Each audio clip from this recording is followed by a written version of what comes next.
नमस्कार, मैं डॉक्टर अभिषेक शर्मा, योग प्राकृतिक चिकित्सा अधिकारी। आज हम बात करते हैं 10-3-2021 को योग एवं प्राकृतिक चिकित्सा अधिकारी की जो एग्ज़ाम आयोजित की गई थी आरपीसी के द्वारा, राजस्थान पब्लिक सर्विस कमीशन के द्वारा। उसका जो आंसर क्वेश्चन पेपर था, उसको सोल्व करके हम बताते हैं। इसमें जो कौन कौन से क्वेश्चन आए थे उनके बारे में हम बात करते हैं। महर्षि सुश्रुत के अनुसार विपाक के कितने प्रकार हैं? ये सुश्रुत के विपाक के 3 नंबर जो क्वेश्चन है गुरु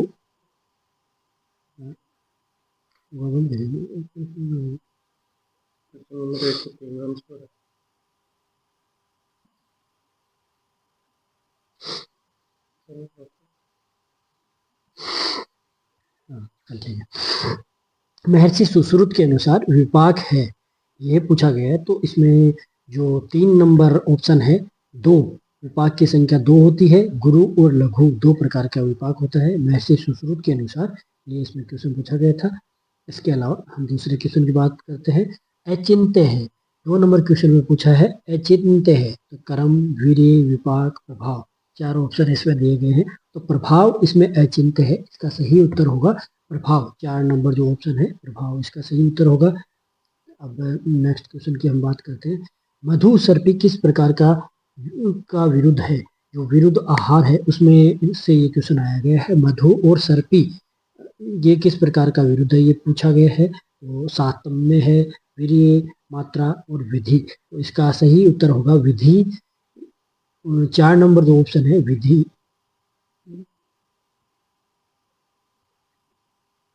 इसका जो सही उत्तर होगा वो होगा मात्रा। मात्रा विरुद्ध है। ये जो मधु और सर्पी, इनको समान मात्रा में मिक्स करने पे और मिक्स करके इनको ग्रहण करने से ये विष का कार्य करते हैं। तो ये मात्रा विरुद्ध है। इसके अतिरिक्त हम 4 नंबर के क्वेश्चन के बारे में बात करते हैं। आचार्य चरक के अनुसार नित्य प्रायोज्य द्रव्य नहीं है। जो हम नियमित रूप से जिसका को प्रायोजन नहीं कर सकते, वो द्रव्य नहीं है आचार्य चरक के अनुसार। ये इसमें पूछा गया है। इसमें ऑप्शन है यव, यवक, सेंधव, लवण या यह सभी। तो इसमें जो यवक है, 2 नंबर ऑप्शन है, ये सही होगा। यवक का हम नियमित रूप से उपयोग नहीं कर सकते आचार्य चरक के अनुसार। नेक्स्ट क्वेश्चन है अरक अग्रु गुडुचि। अरक अग्रु गुडुचि ये है तिक्त रस शीतवीर्य, तिक्त रस उष्णवीर्य, कटु रस उष्णवीर्य, कटु रस शीतवीर्य। तो इसमें 2 नंबर ऑप्शन सही होगा तिक्त रस और उष्णवीर्य। अरक, अग्रु और गुडुचि ये है 2 नंबर ऑप्शन इसमें सही होगा। अब हम नेक्स्ट क्वेश्चन की बात करते हैं। किन वेग धारकों की चिकित्सा सौपन बताई गई है? किन वेग धारकों की चिकित्सा सौपन बताई गई है? अर्थात जो धारणीय वेग है उनसे ये क्वेश्चन आया गया है, उनसे क्वेश्चन पूछा गया है और उनकी चिकित्सा के बारे में पूछा गया है। तो अश्रु निद्रा, अश्रु शुक्र, निद्रा शुक्र, इनमें से कोई नहीं। तो इसका 1 नंबर ऑप्शन होगा अश्रु और निद्रा। इनकी चिकित्सा सौपन अर्थात सोना बताया गया है। अश्रु और निद्रा, इन वेगों की चिकित्सा सौपन बताया गया है। अब हम आगे के क्वेश्चन की बात करते हैं। किन ऋतुओं में उद्मंथ वर्जित है? उद्मंथ को ग्रहण नहीं करना चाहिए। वो किस ऋतु में वर्जित है, ये इसमें पूछा गया है। इसमें 4 ऑप्शन दिए गए हैं शिशिर, वसंत, हेमंत, वर्षा, ग्रीष्म। शिशिर, वसंत और ग्रीष्म। तो 2 नंबर ऑप्शन इसमें सही होगा। हेमंत और वर्षा में उद्मंथ को वर्जित बताया गया है आयुर्वेद के अनुसार। इसके बाद में हम नेक्स्ट क्वेश्चन के बारे में बात करते हैं। निम्न में से कौन सा क्रम संध्या काल में वर्जित है? आयुर्वेद के अनुसार निम्न में से कौन सा क्रम संध्या काल में वर्जित है, जो संध्या में नहीं करना चाहिए? अध्ययन, भोजन, शयन और ईश स्मरण। इनमें से कौन सा काम है जो संध्या क्रम है जो संध्या काल में नहीं करना चाहिए? ईश स्मरण जो 4 नंबर है वो वर्जित बताया गया है, संध्या काल में नहीं करना चाहिए, ऐसा इसमें बताया गया है।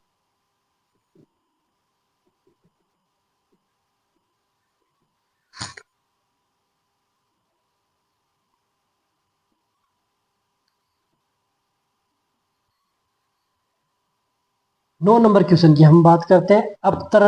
अपतर्पण जन्य व्याधियां कौन सी हैं? अपतर्पण जन्य व्याधि है ये, इसमें पूछा गया है कुष्ठ, शोक, हृदय व्यथा और पांडु। इनमें से जो हृदय व्यथा है वो अपतर्पण जन्य व्याधि बताया गया है।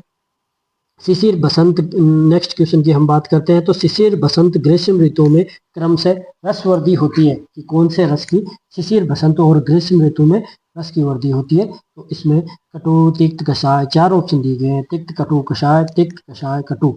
जो 3 नंबर ऑप्शन है तिक्त, कषाय, कटु, ये इसका सही आंसर होगा। तो इसमें हम तिक्त, कषाय, कटु इसका सही उत्तर होगा। अब हम बात करते हैं नेक्स्ट क्वेश्चन की बात करें। क्रम से दुष्परिहार्य है, इनमें से जो क्रम दिया गया है इसमें दुष्परिहार्य क्या है? तो ये पूछा गया है आयुर्वेद के अकॉर्डिंग। दुष्परिहार्य क्या है? विकृत काल, देश, जल, वायु, विकृत वायु, जल, देश, काल, विकृत देश, काल, वायु, जल, विकृत वायु, जल, काल, देश। इनका क्रम से पूछा गया है तो इसका 2 नंबर सही होगा। विकृत वायु, जल, देश और काल, इनका जो क्रम है इसी क्रम से दुष्परिहार्य होगा। विकृत वायु, जल, देश और काल, यह ऑप्शन जो 2 नंबर ऑप्शन है ये सही होगा। इसके बाद में अष्ट प्रकृति क्या है? नेक्स्ट क्वेश्चन में पूछा है अष्ट प्रकृति क्या है? अष्ट प्रकृति के बारे में पूछा गया है। अव्यक्त महान अहंकार और पंच महाभूत, अव्यक्त महान अहंकार और पंच तन्मात्राएं, अव्यक्त महान अहंकार और पंच ज्ञानेन्द्रियां, अव्यक्त महान अहंकार और पंच कर्मेंद्रियां, ये दिया गया है। इसमें से सही ऑप्शन होगा 2 नंबर, अव्यक्त महान अहंकार और पंच तन्मात्राएं, ये सही ऑप्शन होगा जो इसका सही आंसर होगा। इसके अलावा हम बात करते हैं नेक्स्ट क्वेश्चन में। स्वेद मल है, स्वेद जो मल है वो कौन सी धातु का मल है ये पूछा गया है। इसमें रक्त धातु का, मांस का, मेद का, मज्जा का, इसमें से कौन सा सही ऑप्शन होगा? मेद धातु का स्वेद मल है, ये है इसमें बताया गया है। जो 3 नंबर ऑप्शन है वो सही होगा। इसमें मेद धातु का मल स्वेद है, तो 3 नंबर ऑप्शन इसमें सही होगा। अब हम नेक्स्ट क्वेश्चन की बात करते हैं। वाघभट्ट के अनुसार निम्न में से कौन सा आहार विधि विशेष आयतन में शामिल नहीं है? जो अष्टविधि विशेष आयतन है उनमें वाघभट्ट के अनुसार कौन सा शामिल नहीं है, इसके बारे में पूछा है। तो करण, उपयोग सस्ता, राशि और उपयोगिता, इन 4 ऑप्शन दिए गए हैं। तो इसमें महर्षि वाघभट्ट के अनुसार उपयोगिता इसमें शामिल नहीं है। महर्षि वाघभट्ट ने उपयोगिता को इसमें शामिल नहीं किया है, तो इसका 4 नंबर ऑप्शन सही होगा, उपयोगिता। इसके अतिरिक्त नेक्स्ट क्वेश्चन की हम बात करते हैं। तिक्त रस में किस महाभूत का प्राधान्य होता है? तिक्त रस में किस महाभूत का प्राधान्य होता है? तो षड रस अपने होते हैं मधुर, अम्ल, लवण, कटु, तिक्त, कषाय। इनमें से जो तिक्त रस है वो किन महाभूतों से मिलकर बना होता है? तो आकाश, वायु, आकाश, अग्नि, अग्नि, जल, अग्नि और पृथ्वी, ये ऑप्शन है। इसमें जो 1 नंबर ऑप्शन है आकाश और वायु, आकाश और वायु की प्रधानता से तिक्त रस का निर्माण होता है। तो अब हम नेक्स्ट क्वेश्चन की बात करते हैं। विटामिन डी की कमी से होने वाला रोग, बहुत अच्छा क्वेश्चन है, बहुत सिंपल सा क्वेश्चन पूछा गया है।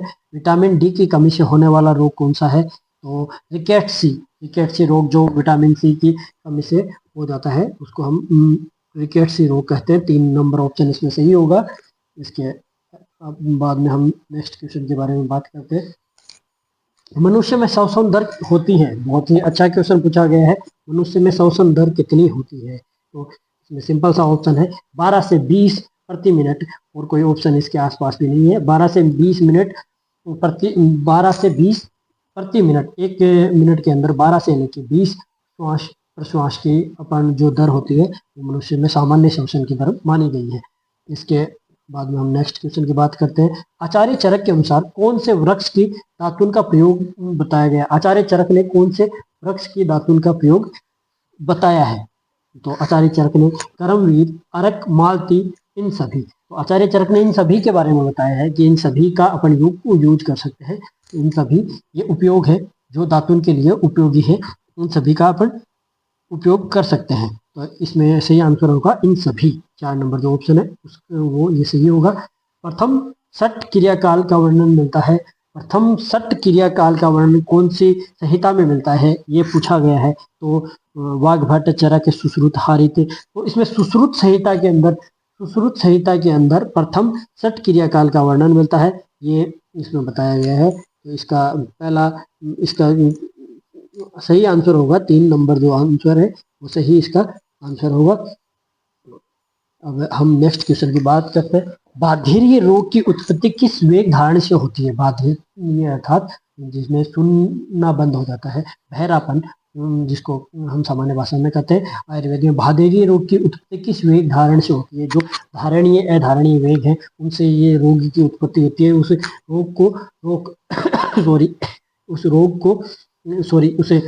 वेग को रोकने से इसकी उत्पत्ति होती है। तो अर्थात पिपासा, प्यास की, इसका सही आंसर होगा प्यास, पिपासा अर्थात प्यास को रोकने से बाधिर्य रोग की उत्पत्ति होती है।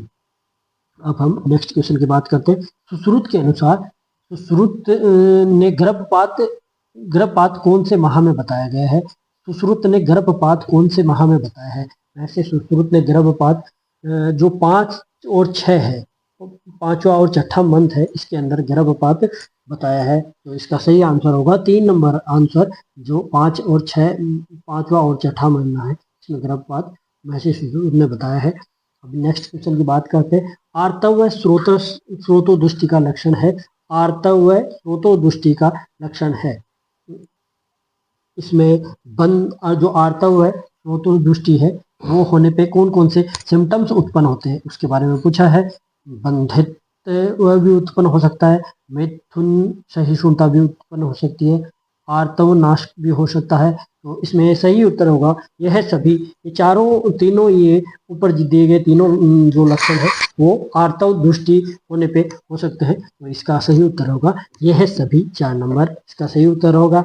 इसके नेक्स्ट क्वेश्चन की बात करते हैं। चरक ने प्रसव काल बताया है। चरक ने प्रसव काल 9 से 10 माह का बताया है। जो चरक है, ऐसी चरक है जिन्होंने प्रसव काल का समय 9 से 10 माह बताया है। मॉडर्न में इसको 38 वीक बताया गया है, 38 से 40 वीक बताया गया है। उसी प्रकार महर्षि चरक ने 9 से 10 माह इसका प्रसव काल बताया है।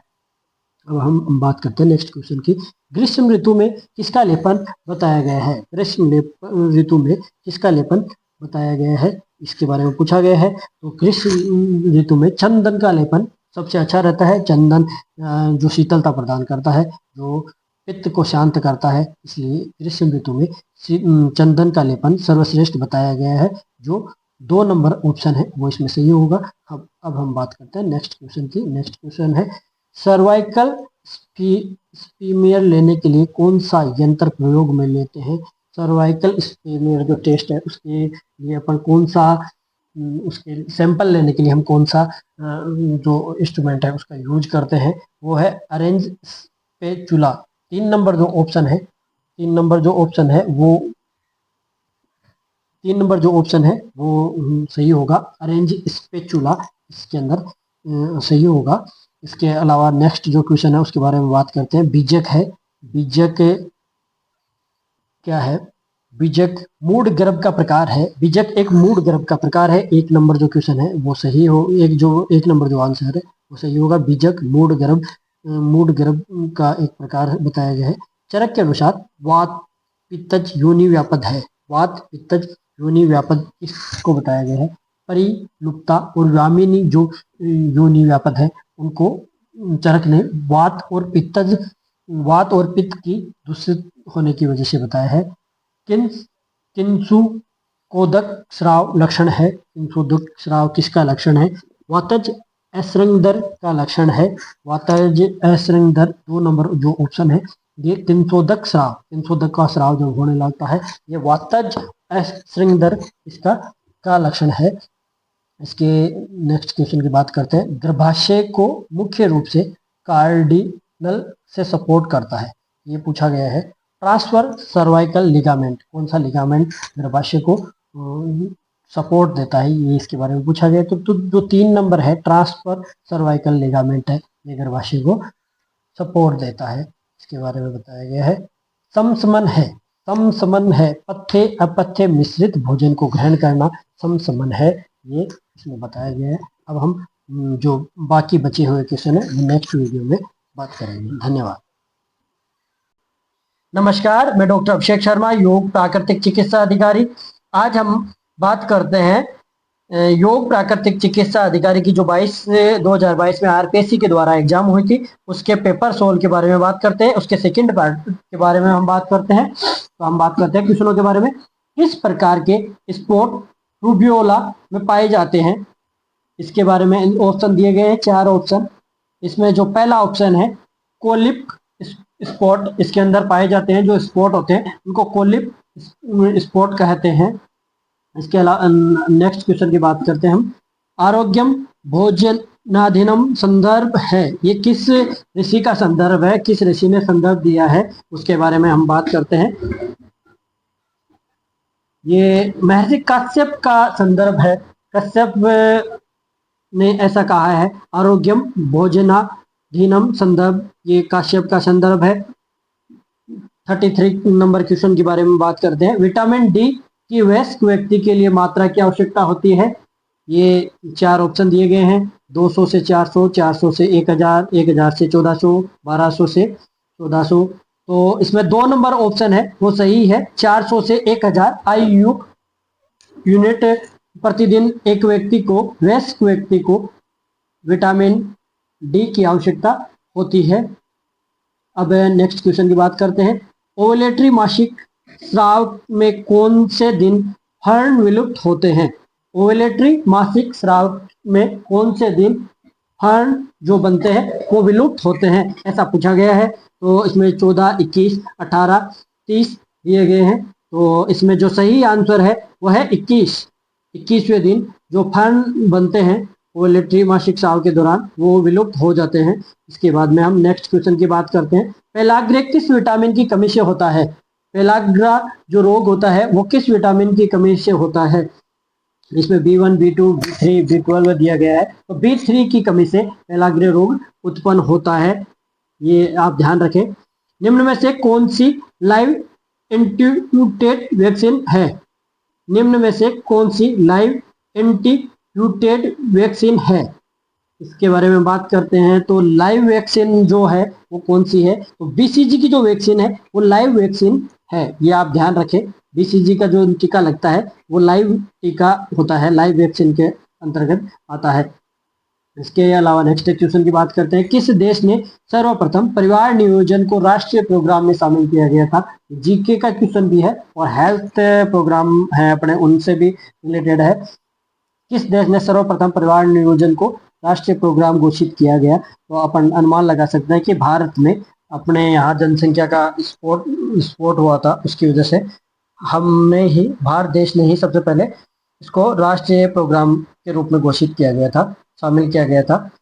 नेक्स्ट क्वेश्चन की हम बात करते हैं। उपदा रहित चिकित्सा है, उपदा रहित चिकित्सा है कौन सी चिकित्सा है? जो उपदा रहित चिकित्सा है, जो नैष्टिक चिकित्सा है वो उपदा रहित चिकित्सा है, ऐसा बताया गया है।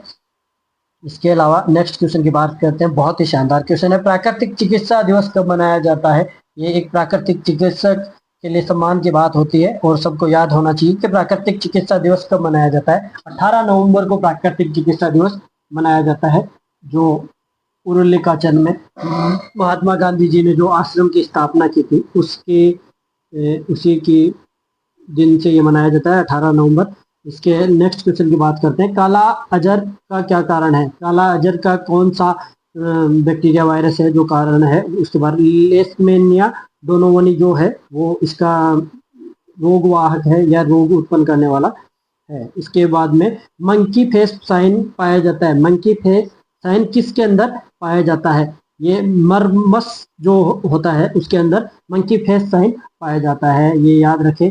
विश्व स्वास्थ्य दिवस कब मनाया जाता है? ये याद रखें, बहुत अच्छा क्वेश्चन है, जीके का भी है और स्वास्थ्य जो अपने हेल्थ प्रोग्राम है उनका भी उनके अंदर भी ये क्वेश्चन पूछा जाता है। 7 अप्रैल को ये क्वेश्चन 7 अप्रैल को विश्व स्वास्थ्य दिवस मनाया जाता है। राष्ट्रीय टीबी नियंत्रण का कार्यक्रम कब शुरू किया गया? 1962 के अंदर राष्ट्रीय टीबी नियंत्रण कार्यक्रम शुरू किया गया था। जो 2 नंबर ऑप्शन है वो आप ध्यान में रखें।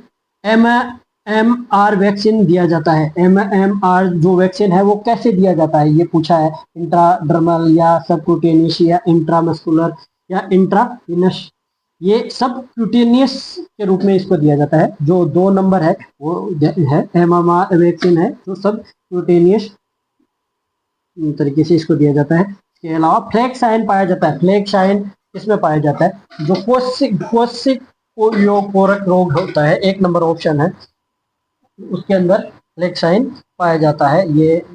इसके अलावा प्राकृतिक चिकित्सा का क्वेश्चन है, रिटर्न्स टू नेचर पुस्तक किसने लिखी? एडोल्फ जूस्ट के द्वारा ये लिखी हुई पुस्तक बहुत अधिक प्रसिद्ध पुस्तक है। एडोल्फ जूस्ट ने ये पुस्तक लिखी थी, returns to nature. Next question की बात करते हैं, विद्रावक गुण किस तत्व का है? विद्रावक गुण किस तत्व का है? ये पृथ्वी तत्व में विद्रावक गुण पाया जाता है, तो याद रखें विद्रावक गुण पृथ्वी तत्व का है। नकारात्मक भोजन है, नकारात्मक भोजन कौन सा है? इसमें fast food, fried food, polished rice या फास्ट फूड, ये सारे ही हैं जो सभी है जो नकारात्मक भोजन है। पॉजिटिव डाइट कोई भी नहीं है, तो इसमें 4 नंबर ऑप्शन सही होगा कि ये सभी नकारात्मक भोजन है। व्हीट ग्रास ऑयल किसका स्रोत है? जो व्हाइट ग्रास ऑयल है वो किसका स्रोत है? ये विटामिन ई का बहुत अच्छा स्रोत है। जो व्हाइट ग्रास जवारे जिनको कहते हैं, जवारे का जूस जिनको कहते हैं अपन, वो किसका स्रोत है? तो ये विटामिन ई का बहुत अच्छा स्रोत है जो इनफर्टिलिटी में काम आता है। एक 4 नंबर जो ऑप्शन है वो इसमें सही होगा। नेक्स्ट क्वेश्चन की बात करते हैं, निम्न में से कौन सा प्राकृतिक चिकित्सा का सिद्धांत में शामिल नहीं है? याद रखें, क्वेश्चन को थोड़ा सा ध्यान से पढ़ें। निम्न में से कौन सा प्राकृतिक चिकित्सा का सिद्धांत नहीं है? प्रकृति स्वयं चिकित्सक है, ये बिल्कुल प्राकृतिक चिकित्सा का सिद्धांत है। रोगों का कारण कीटाणु नहीं है, ये भी प्राकृतिक चिकित्सा का सिद्धांत है। सभी रोगों का कारण और निवारण एक है, ये भी प्राकृतिक चिकित्सा का सिद्धांत है। चिकित्सा शरीर की नहीं बल्कि रोग की होती है, ये नहीं है, ये सिद्धांत नहीं है प्राकृतिक चिकित्सा का। प्राकृतिक चिकित्सा कहती है कि किसी भी रोग की चिकित्सा नहीं की जाती, पूरे शरीर की चिकित्सा की जाती है। 4 नंबर ऑप्शन इसमें सही होगा। The uses of water in health and disease के लेखक कौन है? बहुत अच्छी पुस्तक है, डॉक्टर J.H. के लोज की बहुत अच्छी पुस्तक है ये, the uses of water in health and disease के अंदर। तो ये आप याद रखें, बहुत अच्छे लेखक हैं डॉक्टर J.H. के लोज, जो जल चिकित्सा या हाइड्रोथेरेपी के ऊपर बहुत अच्छी पुस्तक है। उपवास द्वारा रोगों का नियंत्रण करना कौन सी चिकित्सा है? ये आयुर्वेद में जो लंघन चिकित्सा है उसके लिए बताया गया है। उपवास चिकित्सा जो प्राकृतिक चिकित्सा में उसको फास्टिंग थेरेपी कहा जाता है, उसको आयुर्वेद में लंघन थेरेपी कहा गया है। क्रोमोथर्मोलिन चेंबर में हाथों पर किस रंग की प्लेट का प्रयोग किया जाता है? ये जो क्रोमोथेरेपी है, क्रोमो एंड मैग्नेट थेरेपी है, उसका क्वेश्चन है। याद रखें, लाल रंग का प्रयोग किया जाता है। ये क्रोमोथर्मोलिन चेंबर के यहाँ पे बहुत सारे रंग इसलिए यूज किए जाते हैं, उसके बारे में आप डिटेल में पढ़ लें। इसके अंदर 1 नंबर ऑप्शन सही होगा, लाल रंग का इसमें प्रयोग किया जाता है। भारत सरकार द्वारा नेशनल न्यूट्रिशन पॉलिसी कब शुरू की गई थी? भारत सरकार के द्वारा नेशनल न्यूट्रिशन पॉलिसी, ये हेल्थ प्रोग्राम का क्वेश्चन है। ये 1993 के अंदर 1993, यानी 2 नंबर ऑप्शन है वो सही होगा। वयस्क व्यक्ति में कैल्शियम की दैनिक मात्रा की आवश्यकता होती है, तो इसमें 400 से 600 मिलीग्राम प्रतिदिन वयस्क व्यक्ति को कैल्शियम की आवश्यकता होती है, ये याद रखें। 3 नंबर ऑप्शन इसमें सही होगा। वसा में घुलनशील विटामिन है, वसा में घुलनशील ADE के 1 नंबर जो ऑप्शन है वो सही होगा। ADE के जो ऑप्शन है वो सही होगा, वसा में घुलनशील विटामिन ADE के है। निम्न में से कौन सा कोलेस्ट्रॉल अच्छा है? बॉडी के अंदर 2 प्रकार के जो कोलेस्ट्रॉल पाए जाते हैं, उसमें HDL कोलेस्ट्रॉल है वो बॉडी के लिए अच्छा होता है, जिसकी मात्रा बॉडी के लिए अच्छी होती है। LDL जो होता है वो बॉडी के लिए अच्छा नहीं होता। आदिज व्याधि का संबंध मुख्य रूप से किससे है? ये पैथोलॉजी का क्वेश्चन है। जो आदिज व्याधि है वो किससे संबंधित है? मनोरोग जो है, मनोमय कोष जो है उससे संबंधित आदिज व्याधि इससे संबंधित है। इसमें नेक्स्ट क्वेश्चन के बारे में बात करते हैं, निम्न में से कौन सा शरीर संवर्धनात्मक डाइट नहीं है? जो शरीर संवर्धनात्मक डाइट नहीं है उसके बारे में हम बात करेंगे। इसमें देखो, मांस, दूध, अंडा, और हरी पत्तेदार सब्जियां, मांस है वो भी शरीर को बिल्डअप करने वाली डाइट है, उसमें भी प्रोटीन पाया जाता है, दूध में भी प्रोटीन पाया जाता है, अंडे में भी प्रोटीन पाया जाता है, लेकिन हरी पत्तेदार सब्जियां इनमें विटामिन और मिनरल्स ही मुख्य रूप से पाए जाते हैं, किसी भी प्रकार की प्रोटीन की इनमें मात्रा होती नहीं, इसलिए 4 नंबर ऑप्शन इसमें सही होगा। निम्न में से किस रोग से पीड़ित व्यक्ति को स्वेदन योग्य नहीं है? निम्न में से किस रोग से पीड़ित व्यक्ति स्वेदन योग्य नहीं है? ये पूछा गया है। प्रतिशाय में स्वेदन योग्य नहीं है, ये पूछा गया है। प्रतिशाय में स्वेदन दे सकते हैं, काश में, हिक्का में, अतिसार में हम स्वेदन नहीं कर सकते, तो ये ध्यान रखें, अतिसार वाले व्यक्ति को अपन स्वेदन नहीं करेंगे। इससे जो नेक्स्ट क्वेश्चन है वो अपन नेक्स्ट पार्ट में बात करेंगे। धन्यवाद।